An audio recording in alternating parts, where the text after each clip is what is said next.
Oke, jadi sama kayak cerita kalian berdua, ini ada seorang remaja-remaja juga yang ngelakuin hal-hal yang sengaja juga lah. Tapi dengan cara kayak nyanyiin satu lagu untuk manggil sosok-sosok. Oke. Jadi ada perempuan, kita sebut aja namanya Diva. Diva ini tuh punya kakak laki-laki, namanya tuh Rifki. Mereka tinggal di Jakarta dan mereka jadi anggota Karang Taruna. Jadi di bulan Desember sekitar tahun 2010, remaja-remaja ini tuh bikin rencana liburan di villa. Niatnya tuh untuk kayak biar lebih akrab gitu. Nah, mereka ini mau ke villa di puncak. Terus pas jadwalnya dibagiin dan surat edarannya sampai ke orang tuanya si Diva sama Rifki, di situ sebenarnya orang tuanya tuh agak khawatir, kayak takut kalau Diva sama Rifki tuh macem-macem. Tapi karena nanti akan ada orang dewasa juga di sana, ada 8 orang yang jadi pendamping sama pengawas. Akhirnya mereka ikut tuh dengan syarat nggak boleh macem-macem.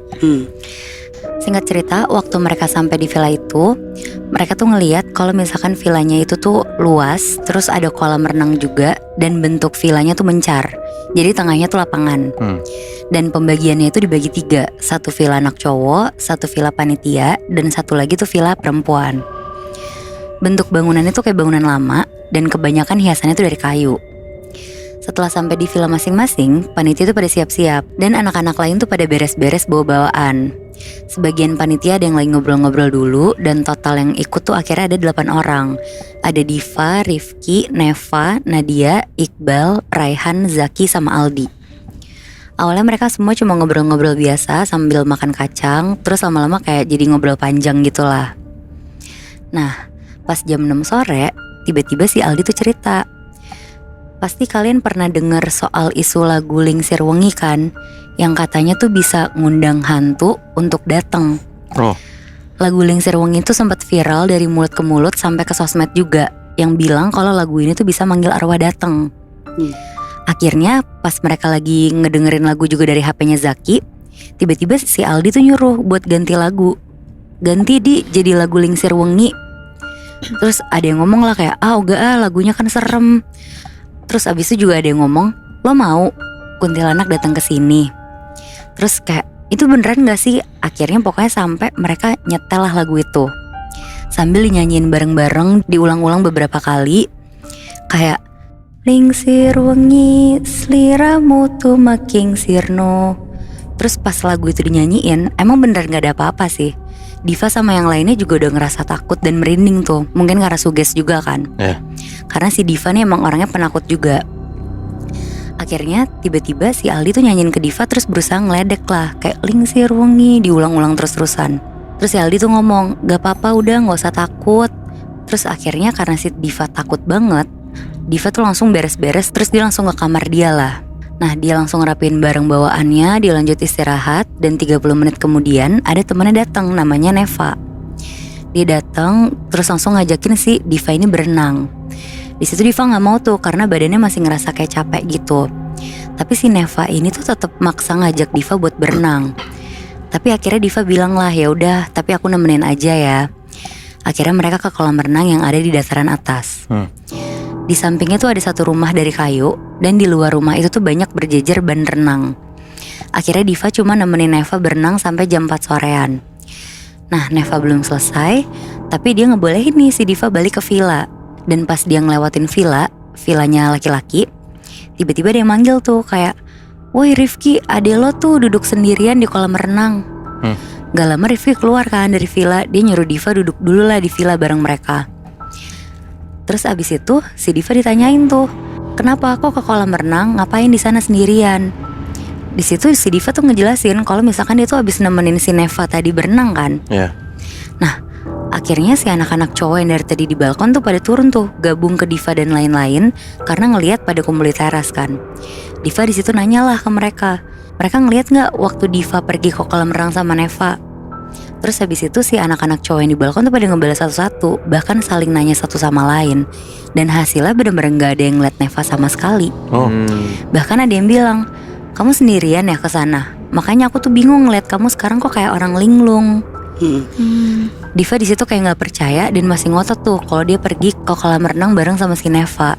Terus akhirnya ngusulin lah mereka buat ngecek kolam renang, dan mereka akhirnya kesana bareng-bareng tuh. setelah sampai di sana, nggak ada siapa-siapa sama sekali.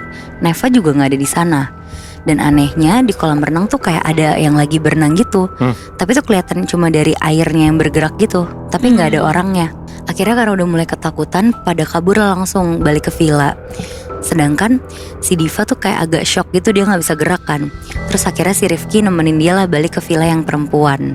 Nah pas Rifki nemenin Diva di kamar, Diva tuh sekamar sama Nadia. Nadia tuh roommate-nya. Nah pas mereka bertiga ada di kamar, dengan santainya Neva tuh masuk ke kamar mereka. Terus abis itu kayak badannya tuh seger. Terus dia ngomong, "Seger banget nih abis tidur. Kalian sempet tidur gak?" Anjir, berarti bukan Neva beneran dong di sana? Bukan. Dan di situ si Neva langsung ngajak renang juga. Di situ Diva diem aja tuh, Rifki juga ikutan diem. Dan yang ngejawab ajakan Neva itu akhirnya si Nadia, karena dia nggak tahu apa-apa kan. Dia bilang lah, "Enggak, besok aja." Terus si Neva bilang, "Ya udah besok jam 10 kita berenang ya." Nah si Rifki tuh di situ tahu tuh posisinya kalau si Diva tuh takut banget. Akhirnya dia nepok-nepok kepalanya, terus nyuruh Diva tiduran lagi. Gak lama Rifki baliklah ke villanya, terus minta tolong ke Nadia supaya ngejagain si Diva. Di situ Diva juga belum berani ngasih tau Nadia tuh, karena kan dia nggak mau si Nadia ketakutan juga kan. Gak lama Diva ketiduran, sampai yang ada di villa tuh cuma si Diva sendiri pas dia kebangun. Karena pas Diva manggil-manggil Nadia, gak ada jawaban sama sekali. Diva mulai ngerasa aneh tuh, pas denger dari luar kamar, dia tuh ngedenger kayak ada suara perempuan senandung. Mungkin si Nadia kan dia mikirnya. Tapi pas dipikir-pikir lagi sama dia, senandungnya kok agak aneh ya. Senandungnya tuh kayak lagu yang dia kenal gitu. Dan di situ Diva tuh baru sadar kalau ternyata itu tuh lagu Lingsir Wengi. Seketika Diva langsung jalan lah keluar kamar buat mastiin. Nadia kamu nyanyi. Tapi gak ada jawaban sama sekali. Diva balik tuh masuk kamar, perasaannya aneh banget. Dan lagi-lagi suara senandung itu tuh kedengeran lagi. Lingsir Wengi. Terus Diva langsung nutup mukanya pakai selimut. Terus tiba-tiba dari samping kamar itu ada yang nyanyi lagu itu lagi. Suara nyanyian perempuan itu tuh kedengeran lagi. Dia berusaha meremin matanya doang. Abis itu dia langsung lah si Diva tuh karena gak bisa tidur, dia langsung bangun. Terus dari balik jendela si Diva nih ngeliat ke atas pohon rambutan, karena di depannya tuh ada pohon rambutan. Di atas pohon itu Diva tuh ngeliat ada sosok perempuan, mukanya tuh pucat, bagian bawah matanya hitam, lagi duduk di dahan pohon. Pokoknya rambutnya tuh gimbal, mekar, terus pakai gaun putih panjang. Dan kakinya tuh kayak goyang-goyang gitu, sambil nyanyiin lagu Lingsir Wengi. Sosok perempuan itu tuh masih ngelanjutin nyanyian lagunya, dan kali ini sambil natap ke arah Diva dan senyum. Senyumannya tuh lebar, gigi-giginya kelihatan runcing hitam gitu. Di situ dia tuh sadar kalau itu adalah sosok kuntilanak penunggu pohon rambutan. Langsung tuh Diva nutup gordennya, dia langsung lompat ke tempat tidur, dia teriak-teriak kayak istighfar gitu. Dan si kuntilanak ini tuh malah jadi kayak ketawa gitu, kayak hihihihihi. Malah kayak seneng liatnya ya? Iya, dia seneng banget. Dan sialnya selama beberapa menit kuntilanak itu tuh bener-bener nonstop nyanyiin lagu Lingsir Wengi, kayak bener-bener sengaja nakut-nakutin gitu. Males banget. Akhirnya sambil nangis dan ketakutan, si Diva langsung beraniin diri lah, dia mau keluar villa aja daripada sendirian kan. Tapi karena dia ngelihat di pendopo tuh banyak kayak yang ngumpul, akhirnya dia beranilah, dia mulai lari ke sana, terus dia nutup pintu villanya. Terus habis itu kira-kira sekitar 15 menit si Diva lari, dia akhirnya ngelihat tuh pendopo lama-lama makin lama makin jauh gitu loh, kayak kok nggak nyampe-nyampe gitu. Tapi nggak lama kemudian si Diva nih ngedengar ada suara cekikikan dari atasnya dia. Dan karena penasaran dia akhirnya dongak lah ke atas tuh. Di situ dia tuh ngelihat ada satu sosok kuntilanak di atas kepalanya, lagi cekikikan sambil nanya, "Seru ya?" Oh my. Di situ Diva langsung lari, dia berdoa, tapi sosok itu tuh bener-bener terbang ngikutin si Diva, bahkan cekikikannya tuh makin kenceng lagi. Akhirnya saking takutnya si Diva tuh sempat teriak-teriak manggilan Rifki dan orang-orang yang ada di pendopo tuh. Tapi herannya mereka semua tuh gak ada yang denger sama sekali. Dan disitu akhirnya si Diva pasrah sampai dia tuh jatuh. Dan dia tuh baru sadar pas kebangun dia tuh udah di pendopo. Waktu mereka ngelihat si Diva tuh jatuh, perempuan-perempuan tuh langsung ngebantuin lah buat bangun. Tapi si Diva tuh bener-bener gak bisa bangun karena dengkulnya tuh berdarah sekaligus kayak nyeri gitu rasanya. Singkat cerita, pas mereka rame-rame nanyain kondisi Diva, Rifki datang lah langsung meluk Diva. Dan seketika itu juga si Diva langsung nangis tuh buat cerita. Dan setelah selesai nangis, akhirnya semuanya tuh disuruh baliklah ke villa masing-masing. Dan malam itu tuh jadi malam yang panjang banget, karena banyak banget kejadian janggal yang terjadi di setiap villa. Pokoknya bikin semuanya tuh gak bisa tidur tenang. Nah, karena kejadian dikejar kuntilanak itu, bikin si Diva ini tidur di villa panitia. Si Diva ini tidur di satu kamar, dan pintu kamarnya tuh dibuka. Sedangkan Rifki juga ikut pindah, dia tidurnya di ruang tengah. Nah, jadi dari ruang tengah tuh bisa langsung ngeliat ke kamarnya Diva lah, buat ngejagain. Kejadian yang dialamin itu tuh sekitar tengah malam. Si Diva tuh ngerasa gelisah tapi masih dipaksain gitu buat tidur. Dan Diva sempet kayak nengok ke ruang tengah buat ngeliat Rifki yang udah tidur. Terus sebelum Diva benar-benar tidur, dari arah jendela ada suara kayak suara ketokan pakai ranting gitu, yang bikin dia tuh kayak langsung nengok. Tapi yang dia lihat tuh kayak ada sosok pocong yang lagi ngetok-ngetok jendela pakai kepalanya gitu. Sambil lagi-lagi tuh senandung lagu itu, Lingsir Wengi itu. Anjing. Di situ si Diva pokoknya langsung naikin selimut, dia langsung merem lah. Dan ternyata kejadian ini tuh nggak cuma menimpa si Diva doang, tapi ada juga teman-teman yang lain juga. Nah, karena Diva pakai satu kamar villa panitia, jadinya ada sekitar kayak 4 orang panitia yang tidurnya tuh di dalam mobil di depan villa. Sekitar jam 3 pagi, mobil mereka tuh kayak kerasa goyang-goyang gitu. Dan karena itulah yang bikin 4 orang itu di mobil kebangun. Mereka saling nanya tuh karena bingung. Tapi gak lama setelah mereka ngumpulin nyawa, mereka nih ngeliat lewat jendela samping kirinya ada pocong yang dorong-dorong badannya tuh ke mobil, sampai mobilnya mereka tuh goyang-goyang semua. Oh shit. Dan setelah tahu alasan apa yang bikin mobil mereka goyang, mereka langsung doa dan merem tuh di situ. Tapi tetap aja tuh goyang-goyang terus sampai akhirnya mereka ya udah pasrah aja lah saking lemesnya. Dan sekitar jam 3 pagi juga ada kejadian nih di villa anak perempuan dan anak laki-laki. Yang pertama ada kejadian di villa anak perempuan. Awalnya biasa aja sampai jam 3-an Nadia dan yang lainnya tuh mutusin buat ngumpul dan sholat bareng di ruang tengah. Sedangkan yang lagi berhalangan tuh ngumpul di kamarnya Nadia.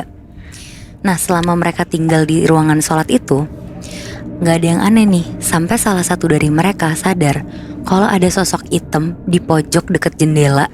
Dan karena itu lagi diem-diem ngasih tahu yang lain, akhirnya mereka dengan wajah kayak panik dan ketakutan gitu, mereka keluar lari. Dan sesampainya mereka di sana, mereka tuh diem kan. Terus ada 3 anak yang udah selesai sholat ngelihat ke teman-temannya tuh, mereka semua ketakutan dan akhirnya nanya. Setelah dijawab, tiba-tiba ada sosok anak kecil pucat lari di antara mereka semua.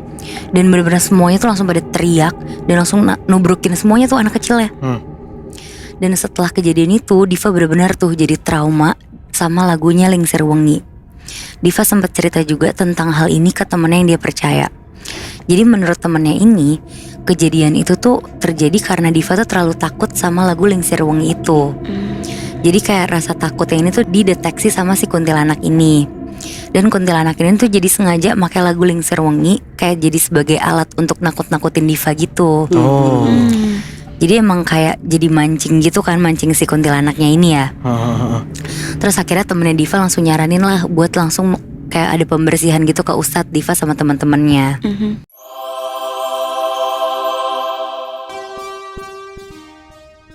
Cerita gue juga gue dapet dari Paranoise yang ngirim ke email kita. Dan cerita ini dialamin sama Mila waktu dia magang atau prakerin. Prakerin tuh praktek kerja industri gitu. Di instansi yang gak bisa disebutin tempatnya apa. Kejadiannya itu terjadi di 3 tahun lalu, tepatnya di bulan Agustus 2021. Karena Mila ini sekolah SMK, jurusan administrasi perkantoran dan udah kelas 12, jadi otomatis dia tuh harus ngelaksanain si prakeran ini selama 3 bulan. Ditempatin lah nih di salah satu instansi dinas di tempat yang emang gak bisa gue sebutin di mana ini ya. Iya. Mulailah tuh si prakerinnya. Dari sekolah dia ada 8 orang, 5 cewek dan 3 cowok. Sebut aja cewek-cewek ini namanya Rahma, Cici, Sinta, dan Wiwin. Itu semua disamarin. Satu lagi termasuk si Mila ya. Dan 3 cowok temennya. Awalnya si Mila ini gak terlalu dekat sama 4 cewek ini karena beda kelas. Tapi lama-kelamaan akrab dan suka ngumpul, suka gibah. Karena kan satu magang bareng gitu kan. Iya. Bulan pertama magang gak ada yang aneh-aneh, biasa aja. Karena kantor juga gak kelihatan serem, pegawai juga baik-baik, jadi makanya itu aman-aman aja lah. Nah, bulan kedua nih udah mulai ada kayak hal-hal aneh nih yang dirasain sama Mila dan teman-temannya. Jadi yang tadi gue bilang ada salah satu teman Mila namanya Rahma. Ini nih orang yang bisa dibilang kayak rada peka gitulah buat hal-hal mistis karena ada turunan dari nenek moyangnya. Dan waktu mereka ngumpul, Rahma tuh kayak ini random banget Nat. Lagi ngumpul tiba-tiba Rahma tuh sering ngomong kayak, banyaknya di sini. Dekat lemari ada cewek loh. Di sana ada cewek loh. Di situ ada anak kecil lagi lari loh. Gitu kayak random aja gitu ngomongnya. Tapi nyebelin banget ya dikasih-kasih gitu. Nah iya, sampai ada momen dimana kantor mereka tuh lagi ngadain acara di luar. Acara tuh giliran gitu, cewek dulu, habis itu cowoknya stay di kantor. Beres itu cowoknya yang keluar, ceweknya stay di kantor. Akhirnya mereka tuh kumpul berlima sambil cerita-cerita, karena cewek-cewek yang lagi di kantor kan nih. Rahma bilang, kalau di kantor kita itu agak mistis karena ada anak kecil 2 di atas sama ada cewek, rambutnya panjang. Nah karena Mila juga orangnya santai aja, dia cuma bilang kayak, udah jangan dibahas-bahas, masa hari gini masih percaya begituan. Udahlah kasihkan ngobrol, mereka sampai sore waktunya pulang. Mereka siap-siap tuh buat pulang, ngunci pintu belakang, beresin buku gitu-gitulah. Nah waktu mau beresin ke lantai 2, jadi anyway tuh kantor mereka 2 lantai gitu. Waktu mau beresin lantai 2, gak ada yang berani kecuali Mila sama Rahma. Jadi mereka naiklah ke atas buat beresin tuh. Nah pas di atas timbul tuh niat iseng Mila sambil ngomong kayak, halo dek, mbak udah dateng nih, keluar yuk gitu. Nah Mila tuh ngomong kayak gitu karena si Rahma kan bilang nih ada setan anak kecil di kantornya kan. Nah Rahma bilang kayak, beneran disamperin awas ya, ntar tau rasa. Ternyata semenjak hari itu beneran digangguin lah si Mila ini. Sampai ke rumah pun tidur, suka ketindihan, mimpi aneh. Tapi Mila tuh gak pernah cerita ke siapa-siapa. Dia mikir kayak, oh mungkin gue kecapean aja jadi gue kebawa mimpi. Nah itu gak berlangsung lama tuh. Itu di bulan kedua. Nah singkat cerita, di bulan ketiga mereka prakerin, mereka tuh kayak di rolling gitu posisi kerjanya. Yang awalnya tugas Mila tuh di lantai 1, sekarang naik ke lantai 2. Nah tapi yang beda, ini ruang atas tuh pengap banget, panas banget, kayak hawanya tuh beda gitu. Padahal jendela tuh banyak banget Nat. Oke. Nah di sini nih gangguannya udah mulai lebih kerasa dibanding bulan kedua. Katanya Mila tuh selama seminggu bener-bener gangguin terus. Bahkan kayak ini pagi-pagi padahal nih. Ceritanya jam 8 pagi Mila tuh udah stay di kantor. Rahma sama Wiwin temennya juga udah nyampe. Di bagian atas tuh Mila sama Rahma, si Wiwin di bawah. Mila sama Rahma tuh walau selantai tapi ruangannya beda. Udah tuh mereka sibuk masing-masing. Mila masih main HP, belum kerja. Nah pas Mila main HP, dia tuh denger ada kayak orang dari pintu tuh manggil kayak, mbak gitu. Itu tuh suaranya kecil dan kayak lirih gitu lah suaranya. Posisinya tuh Mila di situ lagi ngebelakain pintu. Nengoklah dia ke belakang karena kan dia dengar ada suara orang manggil dia dari pintu kan. Pas dia nengok ke pintu nggak ada sama sekali. Karena penasaran, Mila keluarlah, nanya ke Rahma kayak, Rahma kamu manggil? Dijawab sama Rahma, enggak Wiwin kali. Turun tuh Mila ke bawah nyari Wiwin terus nanya, kamu tadi ke atas yang manggil aku? Nah si Wiwin sambil bingung dia bilang kayak, lah orang aku di sini dari tadi. Nah karena mungkin Mila mikir itu halusinasi, akhirnya dia naik lagi nih ke atas. Nah waktu naik tangga, Mila tuh ngerasa di belakang dia tuh ada orang ngikutin Nat. Karena gak enak firasatnya, Mila nengoklah ke belakang. Pas Mila nengok, di tangga itu bener ternyata ada sosok badan cewek gitu lagi ngikutin si Mila, tapi kepalanya buntung. Nah gangguannya ternyata gak sampai situ doang. Lanjut lagi nih. Waktu jam istirahat, mereka tuh makan tuh duduk di dapur. Jadi anyway dapurnya tuh kayak di luar kantor, luar gedung gitu. Dan anehnya Mila tuh kayak diem sambil ngelamun ngadep ke ruang tengah. Teman-teman lagi pada ketawa-tawa. Nah pas Mila ngelamun ke arah posisi ruangan itu, dia tuh lihat ada sosok cewek, rambutnya tuh ngalangin mukanya dan gak ada kakinya, jadi kayak ngelayang gitu. Nah dari pintu ruang tengah itu sosok itu melayang ke arah atas naik tangga. Nah anehnya yang bisa ngeliat itu cuman si Mila. Sampai si Mila tuh kayak naik-naik tangan Rahma buat biar Rahma tuh notice gitu. Nah tapi Rahma malah senyum natap Mila, tatapannya tuh kayak tatapan serem gitu sambil ketawa. Dia ngomong kayak, hi, aku dianggap gak asing. Nah tapi pas dia ngomong kayak gitu, suara Rahma tuh bukan suaranya Rahma. Tiba-tiba Rahma sadar lagi terus ngomong kayak, aku ngomong apa ya?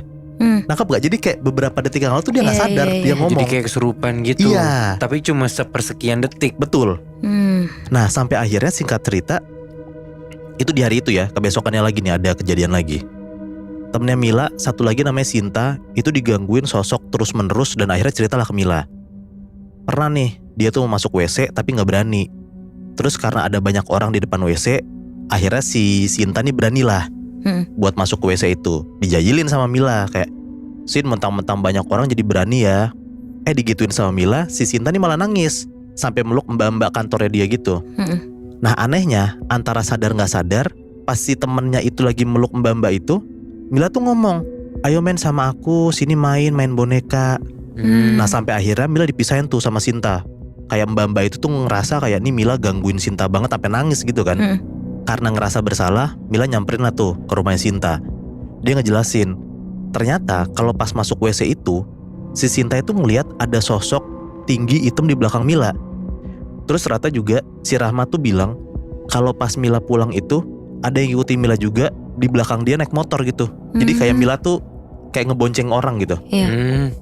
Makin aneh lah kejadian di kantornya. Lanjut lagi ke besokannya. Ini nih katanya Mila, dia nulis cerita ini nih kayak ini puncak gangguannya nih. Siang-siang itu Mila udah baikan sama Sinta, udah cerita-cerita, udah ngelupain kejadian yang kemarin. Nah waktu mereka lagi makan, si Sinta nih sama si Rahma ribut, kayak rebutan makanan gitu. Karena kesel, Sinta tuh langsung kayak ngebelakangin mereka, tapi mereka sambil makan ya tetep ya. Nah sifatnya Sinta itu sebenarnya kalau marah cuma sebentar. Tapi waktu pas mereka udah makan, Sinta tuh makannya kayak lama banget, kayak kelihatan mukanya bete gitu. Sambil mukanya bete, Mila nanya lah, Sin, masa gara-gara makanan jadi ribut? Sinta diem aja di situ. Terus tiba-tiba di meja tuh si Sinta kayak nelengkupin tangannya, terus kepalanya tuh miring, nengok samping, sambil kepala tuh ditaruh di meja gitu, kebayang gak? Ya oke. Dan anehnya, muka yang tadi marah banget sekarang jadi kayak anak kecil senyum-senyum gitu. Akhirnya mereka bilang lah, teman-temannya si Sinta ini, kayak ini bukan Sinta, ini kayak beda orang. Dan ternyata tebakan mereka bener. Dibacain lah tuh ada sama beberapa orang yang emang ngerti sama begituan, orang-orang kantor mereka. Ternyata Sinta tuh malah marah. Terus ada lagi lah nih mbak-mbak kantor yang bisa ngobatin itu. Dia bilang kayak, Mil, keluar Mil, jangan deketan sama Sinta. Tapi karena penasaran, Mila tuh gak keluar. Dia cuma ke belakang buat ngeliat Sinta gitu. Duduklah nih si Mila di depan lemari sambil bengong. Dan ternyata tiba-tiba sekarang Mila yang kesurupan. Tangan Mila tuh katanya kayak kebakar sampai ke siku. Terus Mila tuh udah gak sadar. Dia cuma bisa nangis-nangis sambil bilang, panas, tolongin aku gitu. Di situ akhirnya orang tua dan guru pembimbing mereka ditelepon lah buat datang ke kantor. Singkat cerita udah pada datang. Akhirnya guru agama mereka datang sama guru pembimbing buat ngebacain doa tuh sampai mereka berdua sadar. Dan katanya waktu sosoknya itu mau keluar dari badan Mila, Mila tuh sampai muntah darah saking kuatnya tuh sosoknya. Udahlah singkat cerita, akhirnya selesai tuh proses pengeluaran setan dari tubuh mereka. Dan ini lompat lagi ceritanya ya. Kayak si Mila ini nulis, beres mereka magang, bukannya si Mila itu sembuh, Mila tuh jadi malah kayak tambah digangguin dan sering banget kerasukan. Sampai ustadz hampir 7 orang tuh mau coba nyembuhin si Mila, tapi gak bisa katanya Bi, Nat. Katanya soalnya mata batin Mila udah kebuka. Jadi semenjak magang sampai sekarang, si Mila tuh jadinya bisa ngeliat makhluk halus. Jadi sampai sekarang mata batinnya tuh bener-bener kebuka dan gak bisa ketutup lagi, Moy. Iya, bahkan Mila kan coba minta tolong sama 7 orang pinter gitu kan. Gak bisa ditutup. Gila. Tapi kayaknya yang apes gak cuman Mila sih ya, Sinta juga tuh. Iya, temen-temennya bahkan Bi. Yang kesurupan tuh gak cuman Mila dan Sinta ya berarti ya? Iya, ada lagi Rahma. Itu berarti karena memang kantornya tuh yang berhantu ya, Moy? Betul. Bukan karena anak-anaknya yang iseng ya menurut gua. Karena yang kena kejadian kayak gitu gak cuma 1-2 orang. Anak-anak yang magang ini banyak banget yang ngerasain. Cuman lagi-lagi apesnya adalah gara-gara di kantor itu Mila jadi bisa kebuka mata batinnya sampai sekarang gitu ya. Betul.